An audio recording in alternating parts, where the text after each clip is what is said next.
Hey, listen, man. So we coming up on the 30th anniversary of the peace treaty or the peace agreement, and also the uprising. Brother, tell me your name before you even say it. My name is Willie Freeman. They call me Elementary. Yes, Jordan Downs, Grape Street. And what was you about to say, brother, right now? What do you call it? I called it an awakening. An awakening. Yeah, we've been sleeping so long, man. Killing each other behind really nothing. All right. So were you there and around when it all came together, brother? Yes, sir. I was right there. Matter of fact, when it was the minister who was probably top dog besides God. Yes, sir. I always give God his credit. It was his movement. But brother we call Mujahid Abdul Kareem. He's an imam. And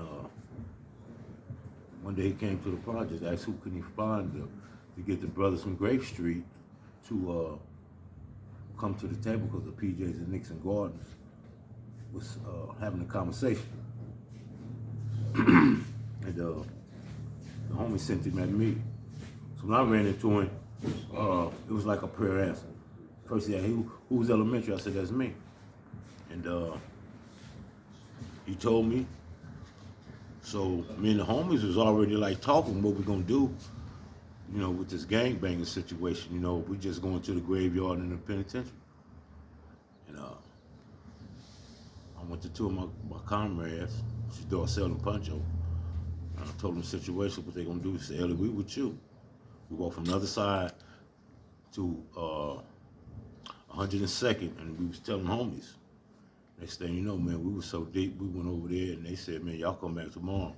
There's too many of y'all, just come back with some replicas. You know, but... Where did y'all go? Y'all went where? To the mosque on Central. I think that's 114? 112? Yeah, right there. That brother, he is one of the spearheads, you know. And we went to that mosque and went inside the place. We had a conversation, you know, but the feeling was like, what took us so long? Right. You know? Yes, indeed. That was a feeling. So the conversation started. Tell me about Henry Pico when he got killed. What happened then? When Henry got killed, man, the police had killed him, man. I'm not sure if it was right after the peace treaty or during the riots or what. Spontaneous? Yeah. That was way before the peace treaty. Right, it was before the peace treaty because what had happened, to my knowledge, that's when Snipe, Dwayne Holmes, came over. Yeah. So was that before the minister pulled everybody into the... That was way before. Right, so maybe that might be one of the reasons why the minister was doing what he was doing? No, he was doing that anyway. Anyway? He was way before doing it for people from understanding. He was already in Nixon for 14 years. Okay. Talking about brothers coming together, you know. So tell me the names of some people from the Nickersons who was a part of it back then. Donnie, Hank, Rico, Fang, that's Fango. Right. Gush. Okay. BJ, or CJ, Curtis Johnson. Man, Smurf. Yeah. And not the dark Smurf, but the other one. Okay, I only... Huh? Smurfy B. Smurfy B? See, I only... Look at this dude way younger than you, man. What's your name, brother? I'm Wow, man. I'm out to Jordan Downs. Yes, sir. Yeah. So I know one Smurf. I know the dark-skinned Smurf. Yeah. So the other one is, what's his name? That's Smurfy B. Smurfy B? Smurfy he was rapping. He's from the juvenile committee. Okay. All right. So listen, yeah, from juvenile committee. So who are some of the people out to Jordan Downs that was a part of that original peace agreement? Morris, called Dar, Puncho, Troy Wood, me, Maki Blue, Spike was there. Spike, rest in peace, right? Yeah, Spike was there. I think Big Prentice was there. Man, there was a few of us, man. Who else I'm forgetting, man? Lobo, this young homies, Lil Bo, man, Ray Ray, IT, High T. hey, mate. Man, how old was you back then, brother? Hey, believe it or not, man, I was 13, right? But the house I was raised in, it was like headquarters. So then I was like, I had the opportunity to go a lot of places because of my uncle and High T, which is my sister's baby daddy. You know what I mean? So I was a young dude. I was always the older dude. So what's your uncle's name? Nardo. Nardo, okay. So I was allowed to do it. So yeah, I was allowed to do a lot of stuff. I used to walk to the period course in the niggas at 13. All right. I'm gonna say Nardo too. But when the piece was on, Nardo was like. So Yeah, how I long did love it him. last, man? How long did the peace last between, and I'm just going to say the Nickersons and the Jordan Downs, because that lasted longer than any other peace agreement that was going on other than the Peblos and the About Avalons. 10? What, it was about 10? You can think from 92 to the first incident they had within each other was 2005. That was About it. So 10, long. 12, 13 years. I used to love the Benny Nixons in the group. 13 years. And then let me 2, say, 3 in the morning, gambling. and then let me say this Sipping right up. here too. And the only reason I'm trying to pull this together right here, and just off the top, I wasn't a part of the 92 Peace Treaty, you know, but I want to keep the roots and who was a part of it up. I don't want it to get buried. You know, they got that saying, you know, if the lion don't tell his story, the hunter always be the hero. Exactly. So while the guys are still here, living and breathing, not talking their story, I want them to tell their story and keep that story going on. And I know you the perfect person, you know, to have that out there, definitely to get it out there and be with it. I'm gonna try to see if I can get Yes, sir. to talk, even though he wasn't. But let me ask this before the homie come through. Who at the Imperial Courts was a part of it? You know, they got a lot of names over there too. So Yeah.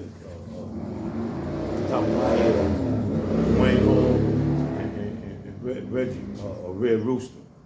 all right, so Snipe and Red Rooster. Right, Red yeah, Rooster most definitely. was the main two, most definitely Red Rooster. Okay. Too, at the same token. Oh no, he said Red Rooster. Sister, Right. Sister Soldier, Sister Soldier. very Right instrumental. after it was on, Tony had got on, but first Tony, Tony Bogart. he was trying to stop it. When we came to the Imperial Courts and we went to the gym, and he was saying, no, this wasn't PJ's war, it was his war. Okay. You know what I'm saying? All right. So, and I was at the front of the line. I was telling him, man, you on a power trip. But Rooster and Dwayne was behind me. Snipe was behind me. Said, get that, man. Come on, man. We're gonna get this done. Like, but he then Tony turned around and said he had something against CJ. Right. CJ was sending some people to court against him. And we ain't seen CJ, you know what I'm saying? CJ was standing tall. He had a bankroll, King Kong bankroll. You know what I mean? We ain't seen him in months. But all of a sudden, turned around, there he come. CJ walking, looking good. Sized up and everything, you know what I mean? I said, well, there you go, right there. Go holler at him. So they went and holler at him. And from my understanding, they went to Bull's house. Bull Capone. They went in the Bull house, man. They sat down, they talked, and they came back. They was hugging. All right. It was on.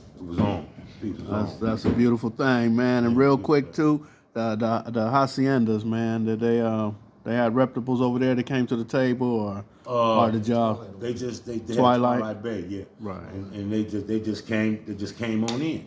Right. You know what I mean? They just like follow suit. It wasn't really like this trying to go. They just follow suit. Yeah, they just came Right. on in, so to speak. They come like follow suit. All right. You know? Real good, brothers, man. We I know all gon' this stuff, man, because I was hanging with the big dogs, man, at a young age. Yes, sir, man. We gonna get the homie over here real quick, and man. So listen, here's the thing, brother. Welcome, baby. Welcome. What's your name, brother? I'm Bobu. Babu. Listen, man. Where was you at in 1992? I was in Old Folsom State Prison. I had a 27 to life sentence at that time, and I was 25 years old. Was you programming or you was out there acting a fool? What was I was you? acting a fool. Why was you acting a fool? We out here trying to come together for peace. Brother, why was you acting a fool? You know what, man? I want to say, my excuse back then is that it was my nature. But however, I've grown a lot, and I've come a long way. So it wasn't my nature. I was acting from a base nature. And so my mentality back then, I was still, like, even though I was incarcerated, I think I was already in prison maybe 7 or 8 years at that time. Well, I went to jail at 17, so at that time had been incarcerated for about 8 years. But So listen to this though. Were they doing peace agreements in there when they heard about what was happening on the streets? you know, I can't say what everybody did because, you know, I was more of a loner. The neighborhood that I was from was rolling 90s. We were actually a small gang, and whether it was on the streets or inside of prison. So, you know, some people reached out to me, and when they told me about the peace treaty, I had called to, you know, and they asked me what did I feel about it. And I said, I'm not feeling it. I said, if any one of you guys do it, I believe you know, you guys are cowards and stuff. So, and at that time, you have to understand the wars that we were involved in. And, you know, I thought that if anybody had broke that rank at that time, you know, they shouldn't be around. You know, not to say that I would do anything to them, but, you know, feelings is what they are.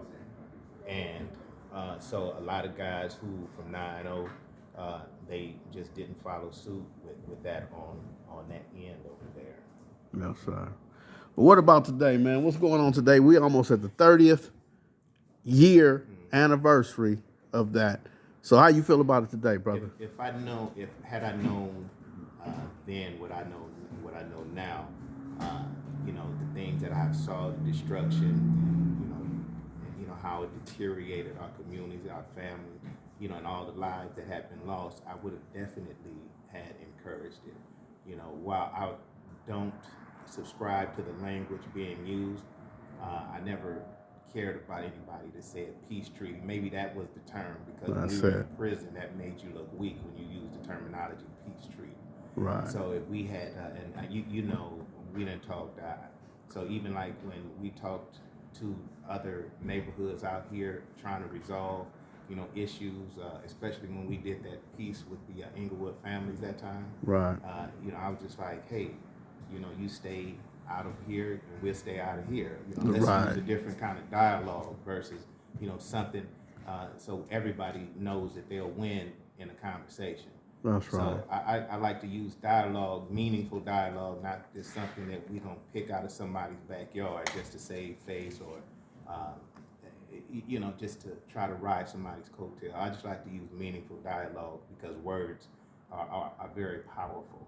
Yes, indeed, man. So how you feel about it today, Elementary, man, about what happened back then and where we are today? Are we in a good place? Are we worse or what? I feel like any time that brothers is talking about getting together, man, it's got to be a good place. You know what I mean? It's got to be a beautiful place, man, because we had been stepped on and ran over and stripped to the bone, man. You know what I'm saying? As a people, you know what I mean? We can't even get together and have just a common conversation, you know, then about social, how can I say it, cohesiveness. Right. You know, away from us, they didn't destroy that, man. We can't even get together, come together, man. And that's sad. That's sad. That's sad, man. We don't own nothing, we don't have anything. Only thing we got is each other. That's right, brother. And when you say that, man, I done been to jail a few times where I done heard brothers look up, see somebody and say, "What's up?" And I'm sitting there thinking to myself, you motherfuckers better not shake hands and hug each other. And they do. And they eat together. One's a Crip, one's a Blood, or one's a Grape Street, the other's a, from the PJs. And I'm thinking, man, how do y'all do that shit in here? How do y'all do that in here but get home and want to kill each other, man? Tell me about that, Bow Wow. Why is it Watts up in the pen and Watts up in LA County Jail, but come home and it's fuck you? It's just the prison jail guidelines that they got to go by. You know, I always tell dudes that, why you, like, y'all fight up in here on the streets, right, and show each other. Why they go to the county, you might fight, you get to the pen, and the stuff we were talking about doing this, you get in there, it's like this. Right. I could never understand it. Like, I don't have no issue when I go to jail with those dudes. It's like, and it's why something's why it's up and dub, and it's up and dub. Why we can't do that on the streets? I've been trying to, that's been my challenge right now. I've been trying to bridge the Hub and Dub back because I keep getting all these alliances with like the South Central, the West Side Central, like we got Compton and Watch. Like I'm been trying to, like, what's we doing? That's cool, but let's start from right here because when we get in jail, that's what we doing. We Hub and Dub, the Watch Squad. We ain't tripping PJs. You in the cell with them. You can't. Oh, you ain't coming to my cell. We can't even have that attitude. Right. That's impossible. We can't have that attitude. Right. Man, this is very powerful, brother. I'm gonna have to revisit this. I get people coming behind me, man. I'm gonna run out of tape, even though this is a digital phone. But man, I appreciate y'all for y'all time, man. Love is love. Appreciate All you. right. Yes, sir.